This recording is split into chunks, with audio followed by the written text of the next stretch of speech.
लेकिन हमें ये इल्म नहीं था कि जो एक्सरसाइज होनी है समंदर में उसमें भी इन्हीं जगहों पे लोग होंगे और हमें मुतासिर करेगी। हमें ये इत्तला थी कि एग्जीबिशन जो है वो 12 तारीख की शाम को ख़त्म हो जाएगा। मेरे ख्याल है हमने तो जहाँ पर मामला आ गया है कि नेवी यहाँ पे कर रही थी, कराची उसका मेन शहर है और तकरीबन 58 मुल्कों के मंदूबीन के अलावा जो इस एक्सरसाइज में हिस्सा लेंगे वो भी आ रहे हैं और उन्हीं इलाकों में वो आकर होटलों में ठहरे हुए जहाँ पे कि हम धरना देने जा रहे थे।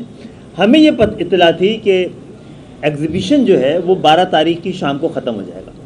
हम पहले 10 तारीख को कर रहे थे, हमने इसी को सामने रखते हुए 12 तारीख की रात को किया। इतनी लेट तो नहीं करते ना कभी हमें आज करना भी होता तो हम दोपहर से करते।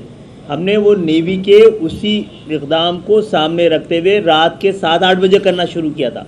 लेकिन हमें ये इल्म नहीं था कि जो एक्सरसाइज होनी है समंदर में उसमें भी इन्हीं जगहों पे लोग होंगे और हमें मुतासिर करेगी, इसलिए हमने फिर ये बात सुनने के बाद तो बहरहाल हमारे तकरीबन राब्ता कमेटी के साथ ही यहाँ मौजूद ही हैं, तो हम इसको उस वक्त तक के लिए मौखर करते हैं जब तक कि बहरिया की ये एक्सरसाइज चल रही है।